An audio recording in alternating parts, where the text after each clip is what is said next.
All right, let's watch this video from Jen and shall we? The redemption of Wuthering Waves and Zenless Zone Zero. Let's check it out, see what he's got to say.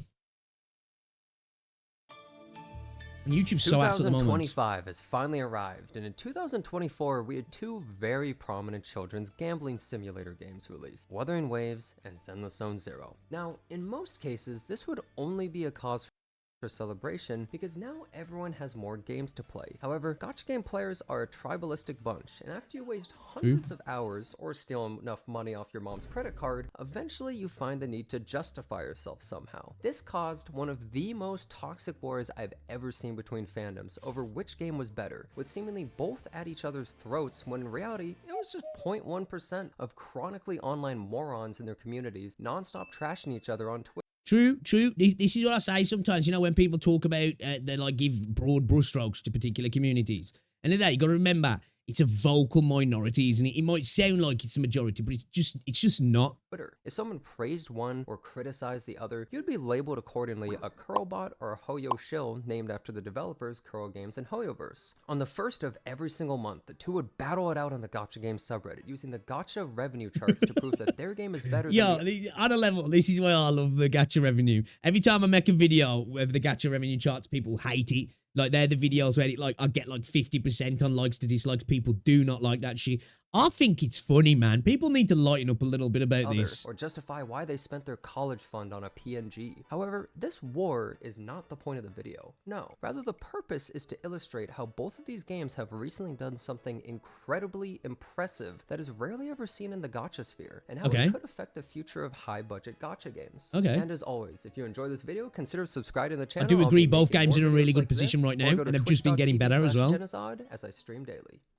Recently, both Wuthering Waves and Zenless Zone Zero have released some enormous changes to their games. Patch 1.4 for Zenless fundamentally overhauled multiple core systems of the game, adding personal character ults, removing the TVs from the main story, and excited a ton of players with events.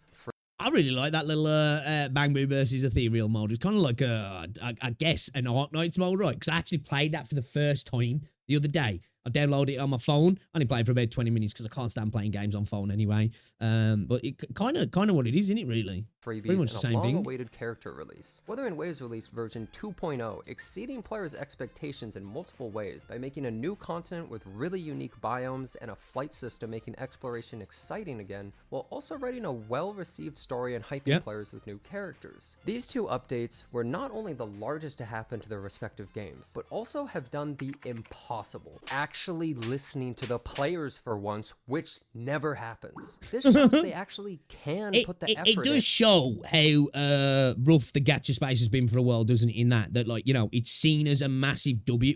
You know what? In the gaming space in general, you know, I think this has become a problem in the gaming space in general the last few years. Actually, developers just totally ignoring what the player bases want, and you know, obviously it's good to see, and I definitely want to glaze the companies for doing that. Again, I'm a little bit worried about Zenless Zone Zero because the developers have been doing a good job. My worry is that they're just going to like pull a fast one in regards to if the game does start to do really well, they're going to come in and do Hoyo things, which I'm a little bit worried about because I do like Zenless, man. Even though I'm far behind on Zenless at the moment, I think Zenless is a great little game, I do. And listen to players to make a better experience for everyone. Just most gacha games don't. Many players will always settle for less in games they enjoy and often defend them to the death. But through valid criticism and possibly lowering revenues. I was thinking as well earlier, actually, when I was at the gym. Sometimes I just like, you know, it's like my shower time. You know, when people say you have your best ideas in the shower. I'm not saying this is a best idea or a great idea or even a good idea, actually. It might be stupid. But you know how, like, people always say that the tribalistic nature of people comes in from gacha games. I guess it's exacerbating the gacha space more than any other space because of the sunk cost fallacy, you know, the fact that people have put money into these games, which is undoubtedly true. But I was also thinking, can it come from the psychological aspect of these games in what they do in regards to, you know, getting you hooked, basically. Obviously, to spend money, the end goal is to spend money, but the mechanisms they implement, obviously backed by research and psychologists to really get their claws into your skin. is that part of it as well? You know, that psychological trip that people are on, that dopamine hit, not just from the sunk cost fallacy, but from their actual indoctrination into the systems of the game. And that becomes a thing that subconsciously pushes them to defend it because it gives them dopamine trips, you know, those dopamine hits. Obviously, alongside that, oh man, I've spent so much money on this game, subconsciously, you feel like you have to defend it. I was just thinking that, like, is it the systems as well that are causing people to, like, illogically defend bad practices in the space because the game gives them that warm, fuzzy feeling inside from the you know, these systems that are really designed to work their way into the brain. I was thinking about that earlier because, like, I think it can't just be the sunk cost fallacy, because I'm adamant, man. A lot of the people who are arguing on YouTube comment sections are the people who ain't spending no money on the game, but they're still out here defending it like it's their mom, you know? So, like, I feel like some of it has to go beyond just the spending as well, right? Both games were able to improve to what they are today. Whether players want to admit it or not, if the games had never begun to falter or have to compete with other games, they may never have reached this point. Competition leads to better stuff for us and the consumer. This is why it'd be great that Huyo, you know, has to fight for every meal now, wouldn't it? Because I think Huyo are capable of doing really good stuff. It's just they've sat at the top of the hill for so long, they just don't care, do they? In a lot of ways. Just think how good a game like Star Rail and Genshin could be if they'd had to fight for every morsel and the improvements that the games would have received. I don't know how people in the community can't see that when they defend things of like, man, actually, it would be good if this game was better. To excellence. And with so many games in the market, unless you step it up, you really won't be noticed. Well, unless you're some garbage like Fake Grand Order. However, since their launches, I'd seen... Bro, do you know what? I actually installed Fake Grand Order yesterday because I hate myself. I'm a terrible person who hates myself. Both communities very defensive of their game against all criticism. Now, obviously, not all of it is valid. Especially after release, people who hate the game will trash it, like me. But then they move on and you'll hear less negativity. As the company, it's important to sift through the criticism and find valid and real ones for games to be better. Both Wuthering Waves and Zenless Zone Zero had previously released fairly close to one another for being such huge releases in the gacha sphere, which immediately started some conflict despite being completely different genres of games. You may as well compare Path of Exile 2 to Marvel Rivals. However, both have one thing I believe was in common. They were both released prematurely. Let me explain by talking about them one at a time. Wuthering Waves on release had numerous issues. It had terrible optimization to the point many couldn't play, and people's phones were basically... Bro, hearing that OG music takes me back, man. That Jinjiao music right at the start. Nuclear reactors, Chernobyl 2, and even on PC it could crash or lag. The story and voice acting... Hey, I got so lucky, man. My experience on launch was brilliant. I had no problems. You know, it felt like every day or every other day I was getting mail saying, oh, sorry for the problems, here's some free pulls. And I'm like, yo, this is great, man. I hope people continue to have more issues, man, because I'm loving this. Abysmal. They had recently rewritten the entire story after negative feedback, and realistically, it's pretty hard to rewrite so much in a short amount of time and have it work, and it really showed. Thank God they had a skip button. As for the voice acting... Oh my God, Yang Yang. Okay. Whoever the VA director... Everybody goes to Yang Yang, don't they? Everybody goes to Yang Yang because, oh my God. Like, she sounded like AI, man. It was insane. Clearly hadn't ever heard English before because even Jeff Bezos sounds more human. While the game overall had a good skeleton, it required large updates to truly become what it was meant to be. Firstly, the 1.1 update added better story, voice acting, and music with Mount Firmament. Also, a lot of optimization. Was so good. Then 1.3 pushed the story, music, and area design even further with the Black Shores, and a lot more optimization. Now, finally, I think 1.1 was better. The game has improved almost every single facet from the base game with insane 2.0 has been massive. Exploration and area design, and now the music has elevated itself to bangers you actually enjoy instead of boring noise. Also, this update probably would have been received well by players and considered a great patch normally, but the real cherry on top, the actual best part of the entire update, is the flying system. Genuinely, not even a meme, this actually changes everything. And once you try that... I mean, that's a good point, isn't it, actually? You know, I think 2.0 is a really good patch, but I think the addition to the flight and actually how enjoyable it is, because it works, you know, in the context of Wuthering Waves as a game and how the game, you know, the mechanics of moving around, the traversal in this game, it's perfect for it, isn't it? You know what I mean? And it really did take it to another level, didn't it? Because 2.0, without the flying, is still a banger patch. But add the flying in, it's like, man, it just elevates it to a next level, in my opinion. You literally cannot go back to 1.0. I say my opinion. I don't think anybody really disagrees, right? Right? You know? Has anybody got any hot takes where they're like, nah, flying sucks, trash, don't want it in my game, get it out, fuck it off? No. That trash-ass no-fly zone feels worse than a Dark Souls swamp. Running is for complete losers, and I'm never going back. Next, Zenless Zone Zero. Okay, While let's the game go. overall was much Like in the more polished transitions. than Wuthering Waves on launch, it still had some huge underlying issues. Firstly, it had the TV puzzle system. Everybody loves that system, right? But it was widely hated by players, even in previous... Again, the TV system for me itself isn't bad. It can be used in like enjoyable ways, mini games, little puzzle things. It can be used in a good way. It was just implemented in the worst possible way for the game. You know, the vehicle for the story and the traversal between new areas.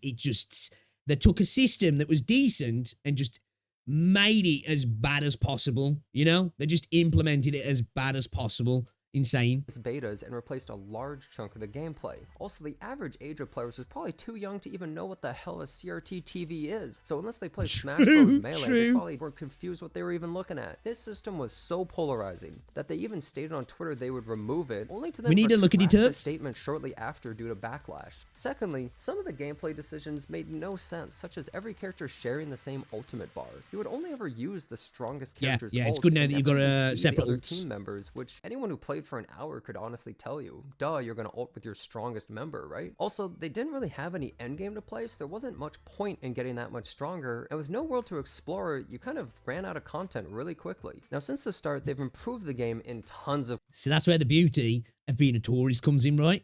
Because you can vacate here, you can vacate there. I'll spend a week in Paris. Let's go to London, and it all feels fresh, you know?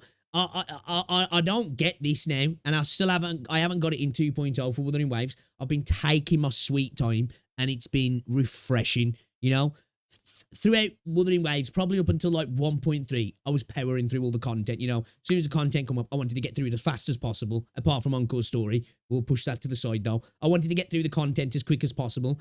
It's not the best way to play a gacha game, man, you know? It's just not the best way to play a gacha game, in my opinion. You know, just take a little bit of extra time, man. You know, savor it, enjoy every morsel, take your time, unless it's obviously an event that's timed. Yeah, get that, fairs, you know? And if you need to do daily stuff, get it. But like in terms of the content that's permanent, I'm just enjoying my time, man, and just taking it slow. The quality of life ways, even allowing you to run around as an 8-foot tall. Yeah, I like furry this as if well. you're This is really good. into that. They've also added way more games to the arcade and are slowly fleshing out some more. They added multiple endgame modes to play, including an infinite tower to challenge, finally making a big that's a budget hot Gacha take. have more Oh, difficult man. replayable content. They also Disgusting. made Miyabi, who is easily the most fun character in the game at the moment, while also Yeah, she's power insane. creeping everything previous. Yeah. Imagine playing Ellen Joe in 2025. Right. They're making a skin and a story for this sorry ass shark. Right, girl, just they're so like, you don't yo, hey, here's a skin. You want to play with her, right? You want to use her, right?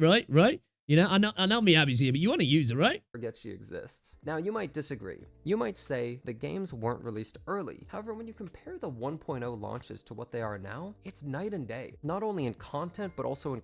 Yeah, I think that's a fair comment to say about them being released early, but I also think the progression of the game can't be used as a standard to decide whether it was launched early. Now, I'm not saying they weren't launched too early, but live service games, you know, well, if they're decent and they've listened and they've worked on things, a night and day, you know, a year later, aren't they? 6 months later, 2 years later, the games are just totally different with the additions and the content updates and core systems potentially being changed and the addition of all these new mechanics.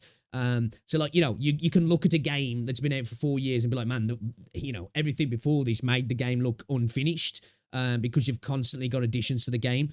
But I'm not saying that these weren't launched too early, because I think both games did launch in a little bit of an anemic state, didn't they? You know, they definitely could have had a better launch. quality of life, core game fixes, and player satisfaction. Most gacha games do not improve to this degree in such a short span. In fact, it is such a stark contrast that I don't even see the two communities fighting anymore because they're actually enjoying their games rather than projecting their dissatisfaction. Yo, I've said this about the Zenless community. The Zenless community just seem to mind their own business, man. You know, while the Wuthering Waves and the Genshin community are at each other's throats all the time, and I feel like the Huyo community are just, you know, ready to fight with Genshin and Wuthering Waves as well. The Zenless community, man, they just seem to do their own thing, man. You know, they're just having fun playing the game and they don't seem to bother anybody, really. Towards another community. Have you ever noticed that when there's no content or anything new in a game, the community starts to get into all sorts of drama and unrest? Facts. China. Obviously, content creators want to make content on that kind of stuff, but also just way more negativity and animosity between players as well. Suddenly, the two games have had the drama well dry up because they actually elevated the levels of their games so players can stop bitching. Now the drama's in Honkai Star Rail where it belongs. Okay, look. Well, after that ZZZ versus Wii Combat vid, not anymore. To be fair, that could be true, you know. And that is one of those things where the CC comes in and kind of, I guess, you know, starts a PvP, I suppose. Words, not mine. Now there is one thing I would like to note for anyone watching. I actually don't enjoy Zenless or play it anymore. However, that doesn't diminish my respect for developers that actually improve their games to please the players. Did they listen and I respect that take as well. I respect Jen for that, you know? Even though that's not a hot take, I have this opinion myself. There's plenty of games I don't like, but I can see why people do like them and see what the developers have been doing. There's a lot of people in this space that because they don't play a game or personally like it, it doesn't matter what the game does. They're like, nah, trash, sucks, fuck that game, shit developers, trash, because they don't personally like it. They can't look at it from a third person's perspective, an objective point to go, hey, not my thing, but they've been posting W's lately. overhaul so much for money and player numbers? Probably, since it never happened in Genshin or Honkai to this degree. However, that doesn't mean the developers aren't also passionate about the game. I don't have to like the game to acknowledge when it does something right. If more developers did this, then the competition would also have to, essentially creating an arms race of better games, bigger patches, and more improvements, otherwise they'd fail. Too many successful games. Agree, man. It's like when I hear people say there's too many gacha games, I'm like, nah, they're in. We need more games. We need more high quality gacha games anyway.